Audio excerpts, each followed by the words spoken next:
नमस्कार साथियों, मैं आर.के. दुबे आज फिर एक बार आपको हिमालय की गोद में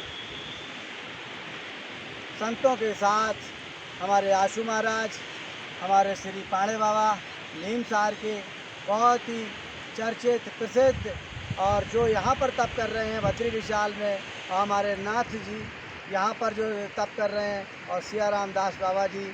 आज कुछ बाबा अस्वस्थ हो गए हैं और कुछ बाबा आगे निकल गए हैं, लेकिन जो संत आपके साथ हैं वो आपको ज़रूर आशीर्वाद प्रदान करेंगे। और हम लोग अभी नए एक दिव्य स्थान की ओर प्रस्थान कर रहे हैं। और आज सबसे बड़ी बात, गुरु पूर्णिमा दिवस है, और गुरु पूर्णिमा दिवस पर अगर गुरु का सानिध्य या गुरु का दर्शन प्राप्त हो जाए तो बहुत बड़ी बात है। और इसी श्रृंखला में विश्व गुरु जगत गुरु श्री वेद व्यास जी महाराज के पास हम जो है दर्शन करने के लिए जा रहे हैं। आइए महाराज जी, दंडवत दंडवत, एक मिनट खड़े हो जाइए महाराज। तो इस तरीके से चलिए, प्रशासन की गाड़ी आ रही है, उनको निकलने दिया जाए।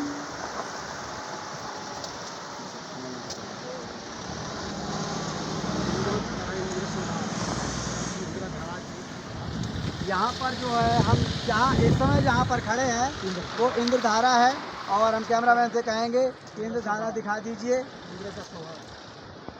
और इसके ऊपर इंद्र सभा होती है। गुरुदेव दंडवत। फुलवारी की कितना सुंदर व्यंगम दृश्य, फुलवारी दिखा दो उधर। चलिए जाए, आइए चलते हैं, हम आपको एक और जगह के दर्शन करवाएंगे। तब तक चलते रहिए, माता मूर्ति के पास चलते हैं। तब तक नमो नारायण, नमो नारायण, नमो नारायण। साथियों, बारिश हो रही है और हम इस समय जो यात्रा कर रहे हैं वो मूर्ति माता के दर्शन करने के लिए आज जा रहे हैं, क्योंकि आज जो है गुरु पूर्णिमा दिवस है। और गुरु पूर्णिमा दिवस के अवसर पर अगर कोई सबसे बड़ा गुरु है तो सबसे बड़ा गुरु हमारी माता होती है, और माँ से बड़ा कोई गुरु नहीं है। उस पर अगर नारायण की माँ के दर्शन करने को मिल जाएं तो आप समझो इससे बड़ा सौभाग्य क्या होगा। तो इसलिए गुरु पूर्णिमा दिवस पर हमारे संत जनों ने ये फैसला लिया कि अगर आज आपको ऐसा पुण्य अवसर प्राप्त हुआ है बद्री विशाल धाम में, तो क्यों ना एक काम करो, सबसे पहले बड़े गुरु के पास चलो, और बड़े गुरु की बात की जाए तो माँ के पास चलो। और माँ में भी नारायण की माँ अति सुंदर ऐसी, और रास्ता थोड़ा सा वो है तो हम नीचे देख करके चल रहे हैं। और हमारे साथ साधु संत छाता लगाए हुए हैं, देख रहे हैं आप। चल आ जाओ आराम से। तो इस तरीके से आप पीछे देख पा रहे होंगे। और यहाँ संत लोगों को निकल जाने दीजिए, हम दिखाते हैं। चलिए आगे बढ़ते रहिए गुरुजी, आगे बढ़ते रहिए। पाणे बाबा, आनंद ही आनंद है। देखिए हमारे साथ जो गुरुजी चल रहे हैं, और गुरुजी इस समय कहाँ पर है देखिए। और यहाँ का नज़ारा आपको दिखाते हैं बैक साइड में। ये देखिए, ये रास्ते की बात करोगे तो ये रास्ता रहा, ये आपका मलेट्रीपुरा कैंप है। इसी रास्ते से 5 पांडव सत्वपंथ के लिए गए थे, और 5 पांडव की देखो तस्वीर एक कुटिया पे नज़र आ रही होगी। देखो, ये देखो ऐसे, ये पूरा भी ये व्यू नज़ारा यहाँ का ये है। तो गुरु जी नमो नारायण, आशीर्वाद दे दो। खुश रहिए, आनंद रहिए, जय हो जय हो। अब आप देखिए कितने सुंदर सुंदर प्यारे प्यारे फूल लगे हैं।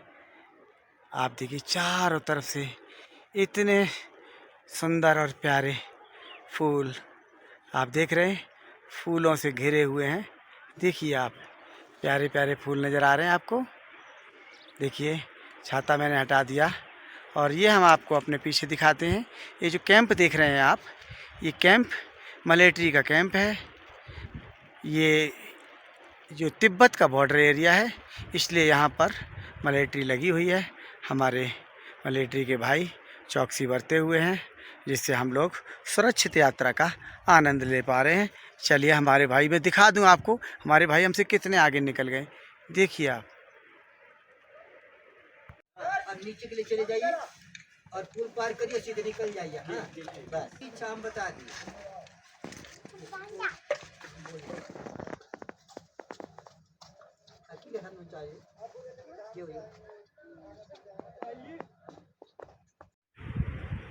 कौन सी जगह है गुरुजी ये?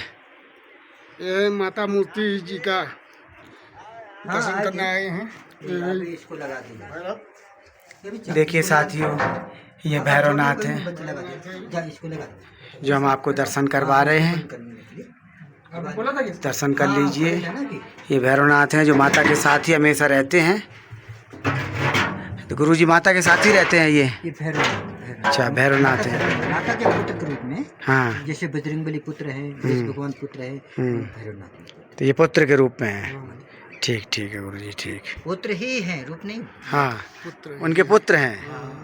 ठीक ठीक है। माता जी का पुत्र के रूप। देखिए साथियों, यहाँ का विहंगम दृश्य, शहर से, भीड़ भाड़ से दूर से हट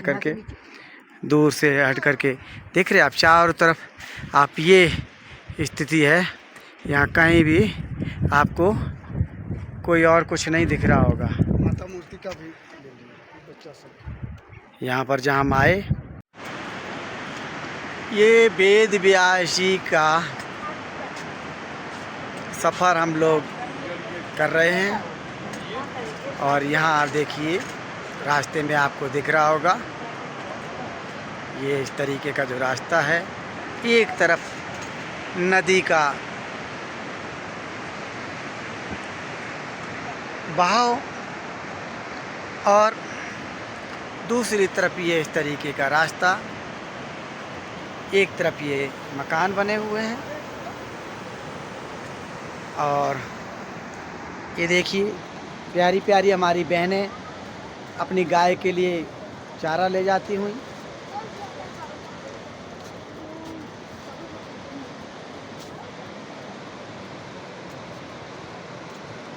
और इस तरीके से इस रास्ते का वो हो रहा है। एक हाथ में छाता है। रास्ता थोड़ा उबड़ खाबड़ भी है, लेकिन आपको दिखाना भी है। साथियों, अद्भुत जड़ी बूटियाँ लगी हैं। ये हम जो आपको दिखा रहे हैं। और इधर का नज़ारा आप देखिए, ये नज़ारा आपको दिख गया।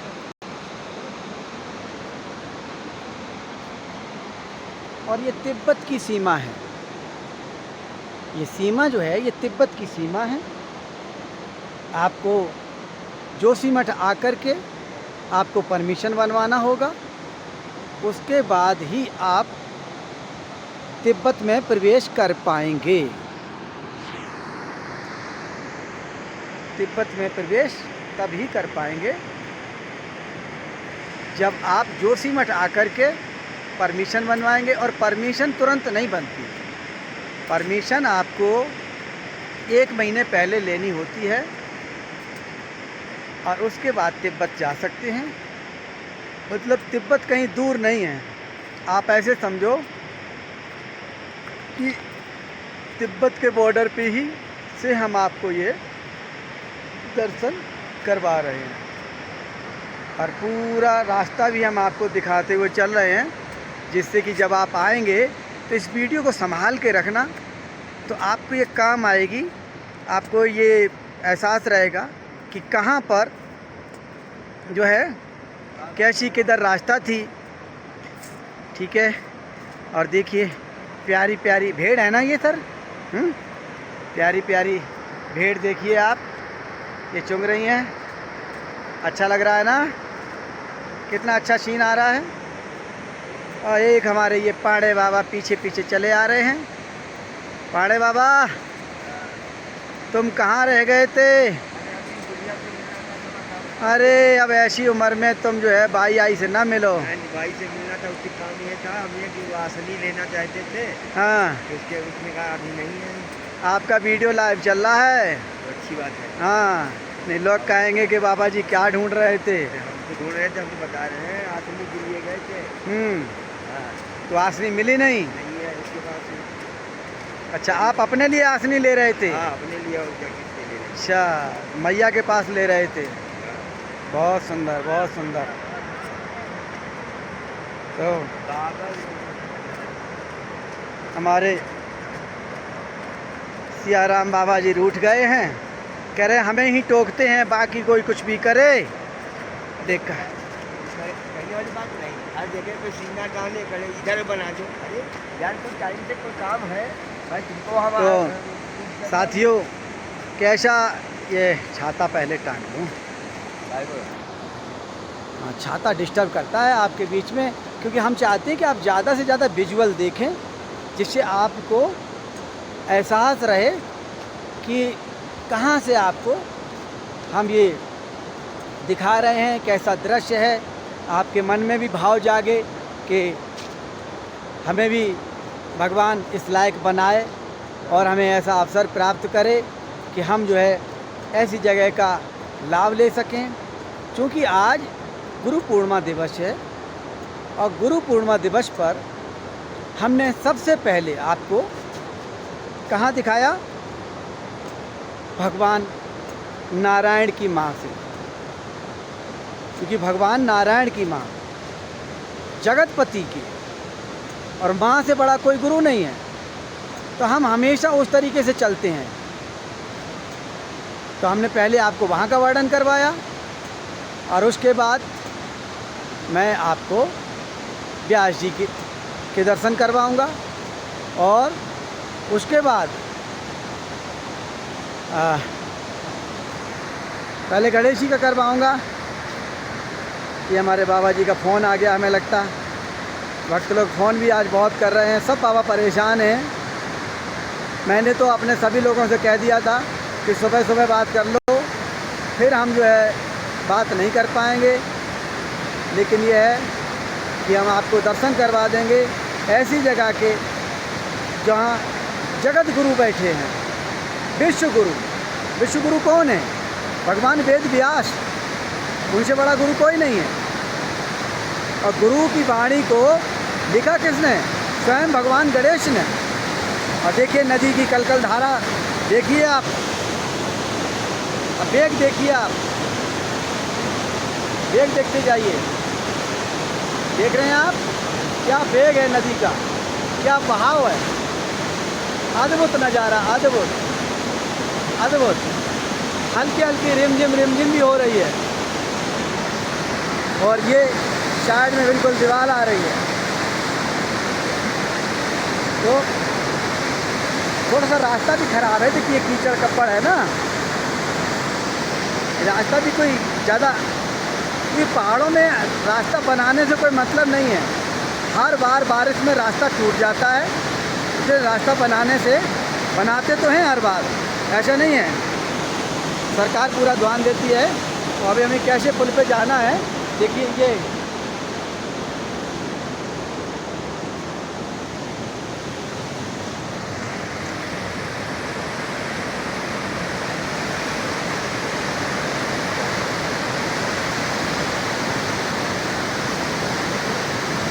सियाराम बाबा जी हमारे साथ साथ पीछे पीछे चल रहे हैं, क्योंकि ये हमसे बहुत आगे चल रहे थे, लेकिन इनका फ़ोन जब आ गया तो ये पीछे हो गए। और सियाराम बाबा जी बड़े भक्त प्रेमी हैं, जब भी हम बोल देते हैं तो मेरे साथ चल देते हैं यात्रा पर। ये पुल आप देख रहे हैं, लोहे के पुल से हम लोग चल रहे हैं। देखिए आप, ये लोहे का पुल है, इससे हम नदी पार कर रहे हैं। देखिए ये हमारे नाथ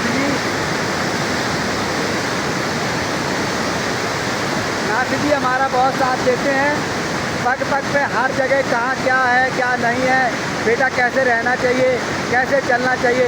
एक पिता की तरह हमें बराबर, जब से हम यहाँ बद्री विशाल में आए हैं तब से हमें ऐसा एहसास हुआ है एक जैसे पिता साथ में रहता है, पिता की तरह इन्होंने हमें हर वक्त समझाया है कि बेटा ये करना है, ये नहीं करना है, ऐसे चलना है, ऐसे नहीं चलना है, यहाँ जाना चाहिए, यहाँ नहीं जाना चाहिए। तो कहाँ जा रहे हो? इधर आ जाओ, इधर इधर। हमारे आगे के साथी रास्ता भूल गए और वो दूसरे रास्ते पर चले गए हैं, इसीलिए आवाज़ देना पड़ा कि इधर आ जाओ। तो कैसी रही यात्रा और किस तरीके का सफ़र, ये तो आप लोग बताएंगे कि हमारे कवरेज करने में आपको क्या सही लगा, क्या गलत लगा। वैसे हमने अपनी तरफ से पूरा प्रयास किया है कि पूरी यात्रा का हम आपको वर्णन दिखा सकें। इधर थोड़ा पानी है इसके।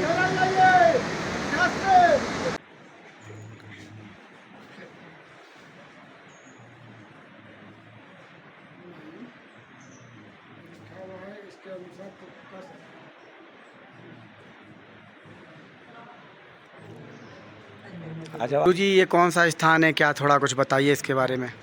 ये है गणेश जी का गुफा, हाँ, अच्छा। और आगे जाके व्यास देव का गुफा है। तो गणेश जी की गुफा यहाँ क्यों है? गणेश जी ने व्यास देव जो वेद पुराण बनाए थे, तो व्यास देव बोलते थे, गणेश जी लिखते थे, अच्छा अच्छा अच्छा। इसलिए महाभारत जो लिखे हैं व्यास देव बोलते थे और गणेश जी लिखते थे। ठीक ठीक, ये विशेष। नमो नारायण, नमो नारायण। नमस्कार साथियों, जैसा कि आपने अभी हमारी यात्रा में यहाँ गणेश जी का देखा, अब मैं चूँकि विश्व गुरु वेद व्यास जी का आज जन्म दिवस है और एक गुरु पूर्णिमा भी है, दोनों ऐसे सुअवसर का मिलना बहुत बड़ा एक संयोग होता है। और ऐसे संयोग के सुअवसर पर आज हम आपको गुरु जी के प्रवचन वेद व्यास जी की गद्दी से आपको हम अभी सुनवाएंगे। और आज का जो अद्भुत संगम है, इस संगम का अगर आप वर्णन सुनेंगे, अगर केवल आज व्यास जी के माध्यम से जो भी प्रवचन आप सुनेंगे, वो उससे ही आपका जीवन सफल हो जाएगा। और इसी मंगल कामना के साथ ये यात्रा अब यहाँ गुरु पूर्णिमा की यात्रा यहाँ संपन्न हुई।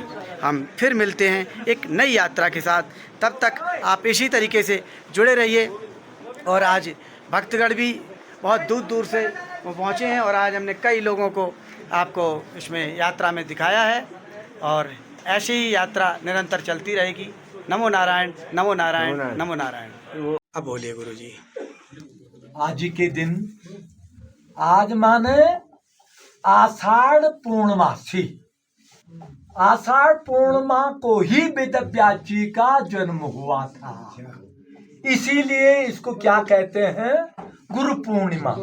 वेद व्यास जी एक वेद व्यास जी नहीं है, वेद व्यास जी क्या है, अचतुर्वदनो ब्रह्मा विबाहुर परो हरि अबाल लोचनम शंभो भगवान बादरायणम। केवल चार मुख नहीं है, ये तो ब्रह्मा भी हैं, और चार हाथ नहीं है, ये तो नारायण भी हैं, और तीसरा नेत्र नहीं है, ये तो भोलेनाथ भी है महाराज। और दूसरा कि व्यासाय विष्णु रूपाय, वेदों को रचने के लिए, पुराणों को लिखने के लिए वेद व्यास जी का है, विष्णु का स्वरूप वेद व्यास जी का स्वरूप हुआ जी। अचतुर्वदनो, तो आज ही के दिन वेद व्यास जी का जन्म हुआ, इसीलिए आज हम गुरु पूर्णिमा को विशेष जो है वेद व्यास जी का अभिषेक और पूजन को करते हैं। तो वेद व्यास जी ने इसी पुण्य धाम पे बैठ करके हमारे सनातन धर्म के जितने भी ग्रंथ वेद पुराण हैं, सबकी रचना यहीं पे की थी। केवल महाभारत को लिखने के लिए गणेश जी की स्तुति इसलिए करनी पड़ी, कलयुग आने वाला था, द्वापर का अंतिम समय था, इतने जल्दी कौन लिखेगा। तो ब्रह्मा जी ने कहा कि आप गणेश जी का आह्वान कीजिए ना लिखने के लिए।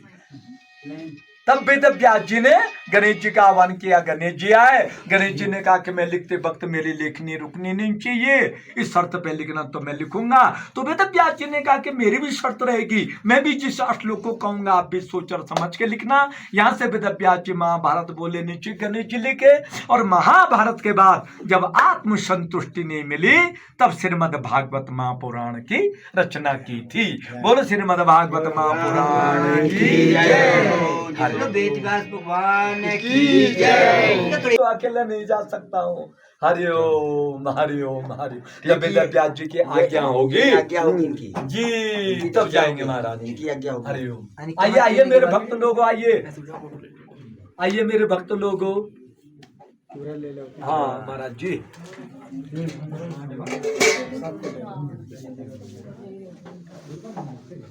महाराज जी थोड़ा मिठाई की थाली दीजिए महाराज जी, ये भक्त आ रखे हैं। आइए आइए सीधे आगे आ जाइए आप लोग। महाराज जी चलिए आइए मेरे भक्त लोगों, मेरे भक्त लोगों। अरे अरे प्रसाद भी ले जा रहे हैं भाई, प्रसाद ले जाना है। हाँ प्रसाद भी ले जाना महाराज। आप वेद व्यास जी का जन्म दिवस है। हाँ आप तो केक काटते हैं, हम तो अभिषेक करते हैं महाराज भगवान का। अरे भंडारा करते हैं महाराज जी। जी केक तो हमें बहुत महंगा पड़ेगा महाराज जी। हाँ अरे ये अभिषेक और भंडारा हमें सस्ते में निपट जाएगा जी। हाँ हम हथियार। आइए मेरे छोटी राम, छोटी राम, चलो मेरे छोटी राम आओ। ये पथुली राम, हाँ वो छोटी राम, ये पथुली राम जी। धन्यवाद, आप लोगों की यात्रा मंगलमय हो। आओ मेरे भक्त लोगों, और इसी प्रकार की भक्ति बनी रहे महाराज, क्योंकि कलयुग में सबसे बड़ी एफडी है महाराज भक्ति। हाँ महाराज हम इस्कॉन मुंबई से आए। हरि ओम हरे जय कृष्णा, हो। महाराज। श्री कृष्ण शरणम ममा जय हो महाराज आप जय थोड़ा हो सा बोलिए ना जी के बारे में।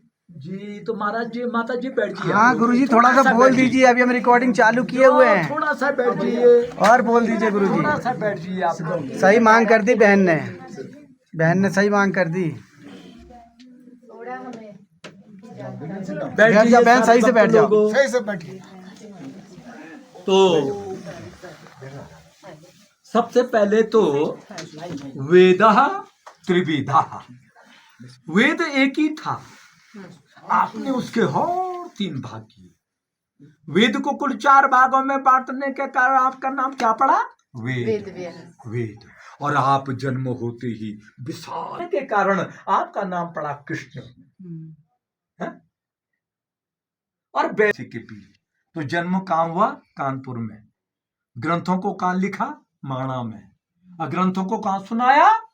लखनऊ के पास नैमिषारण्य क्षेत्र में है? यहाँ किसको सुनाना था? ये संत महात्मा लोग तो ध्यान में बैठे हुए थे। वेद व्यास जी श्लोक बोल रहे हैं, उन पे कुछ भी असर नहीं पड़ रहा। तो अब वेद व्यास जी ने कहा कि कथा सुनाने के लिए नैमिषारण्य क्षेत्र में चलते हैं। तो जन्म हुआ कानपुर में, ग्रंथों को लिखा माणा में, ग्रंथों को सुनाया नैमिषारण्य क्षेत्र में। तो आपका पूरा नाम श्री कृष्ण द्वैपायन वेद व्यास। अब वेद को अपने भागवत में क्या लिखा? स्त्री सुद्विज बंधु नाम त्रयी नो सुति गोचरा। किसी किसी के लिए वेद पढ़ने का अधिकार नहीं है। तो जिनको वेद पढ़ने का अधिकार नहीं है उनका कल्याण कैसे होगा फिर? अरे आपके खाते में तो सबका कल्याण होना चाहिए, चाहे कोई भी हो। तो कौन एक ऐसा ग्रंथ होगा जिसमें वेदों का भी रहस्य हो, पुराणों का भी रहस्य हो, शास्त्रों का भी रहस्य हो, जिसका ज्ञानोपार्जन करने से सबका कल्याण हो जाए? तो ब्रह्मा जी ने कहा कि वेद व्यास, मैं ऐसा ग्रंथ तो केवल महाभारत है। वेद व्यास जी ने कहा कि महाभारत में तो 1,00,000 श्लोक है, कलयुग आने वाला है, द्वापर का अंतिम समय, इतने जल्दी कौन लिखेगा? तो ब्रह्मा जी ने कहा कि ऐसे माहिर तो गणेश जी है। तब वेद व्यास जी ने गणेश जी का आह्वान किया कि ततो संस्मारे रंभ व्यासो सत्यवती सुधाओ स्मृत मात्रो गणेशानु भक्ति चिंतित पूरक। गणेश जी आए तो गणेश जी ने कहा कि अहम प्रीतोस्मि, मैं स्वीकार करता हूं, परंतु एक शर्त पे। क्या शर्त थी गणेश जी की?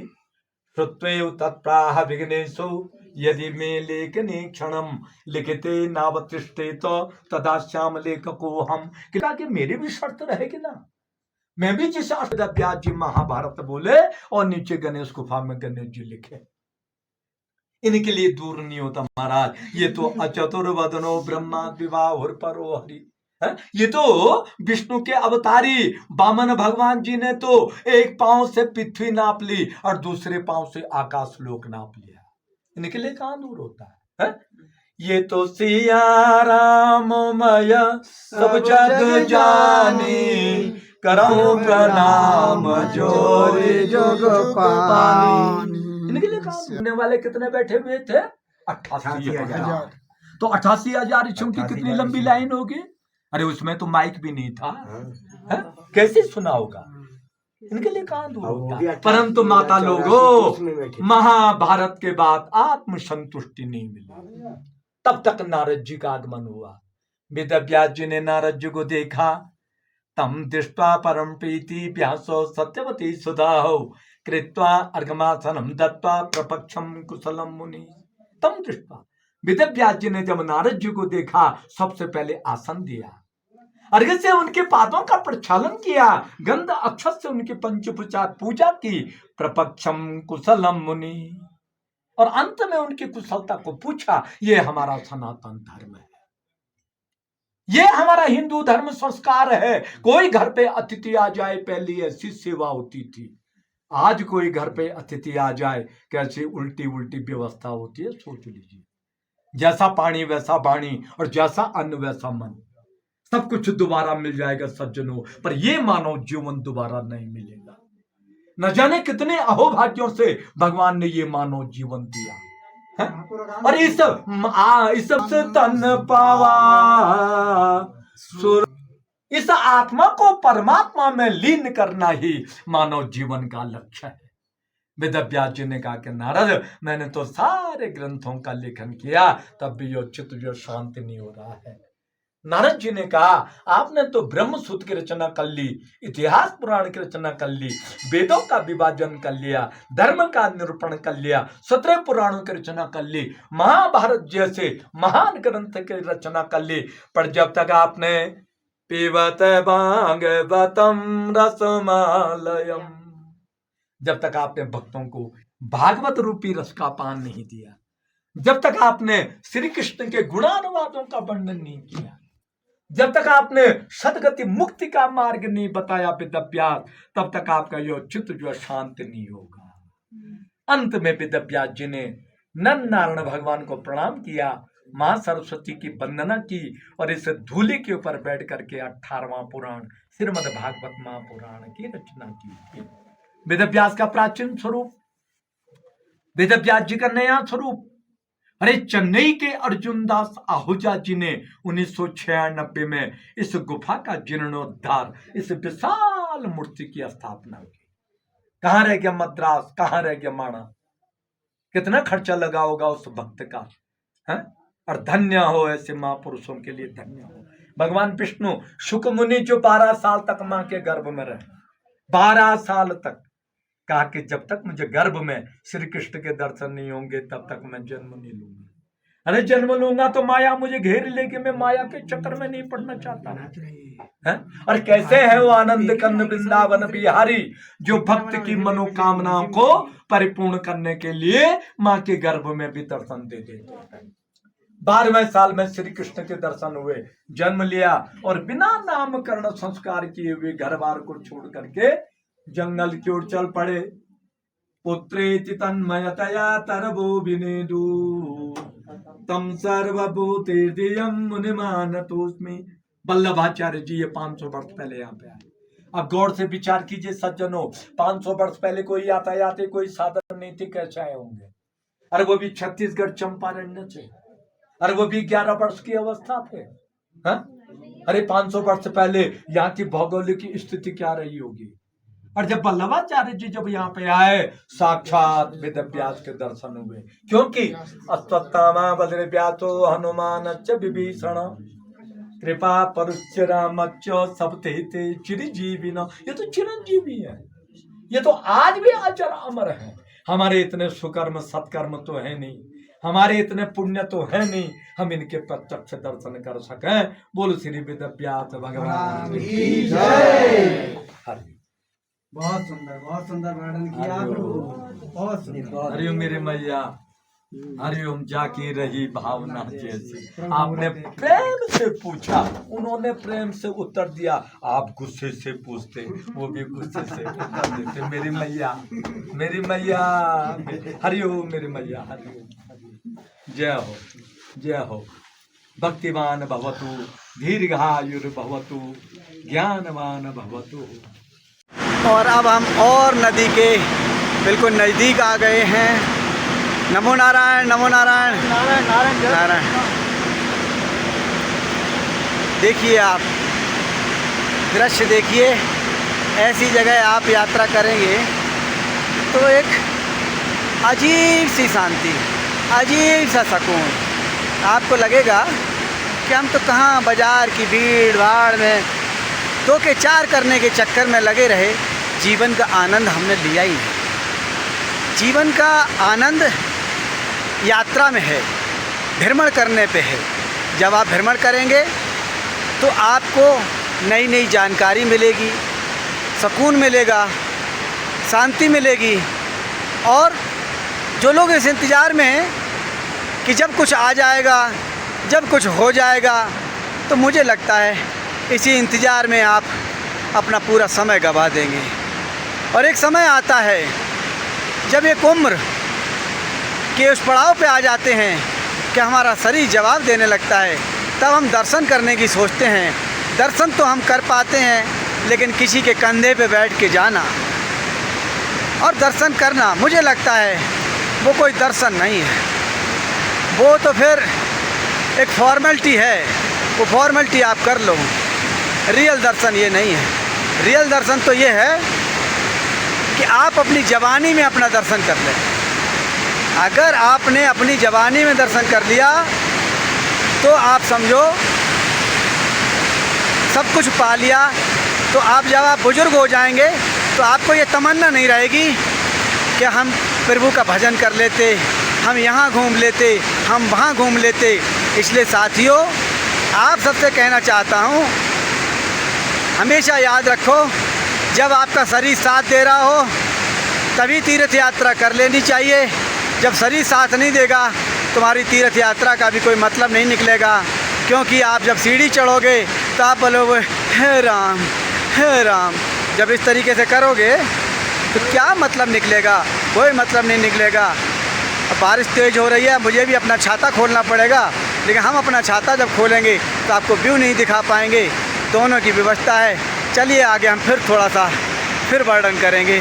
तब तक नमो नारायण, नमो नारायण, नमो नारायण, नमो नारायण।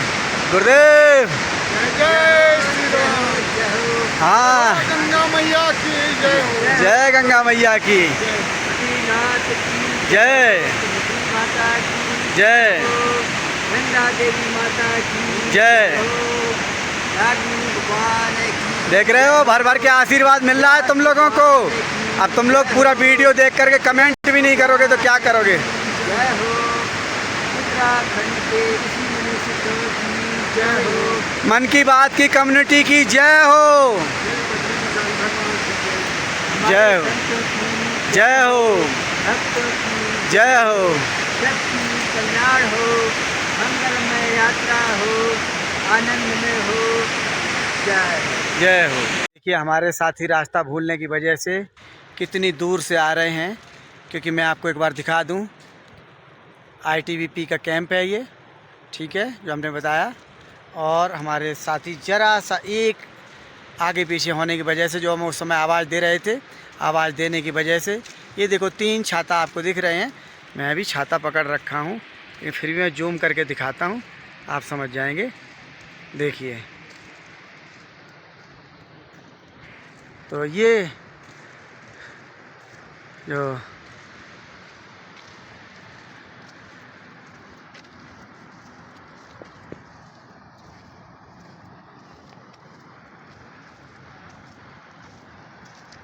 आप देखिए।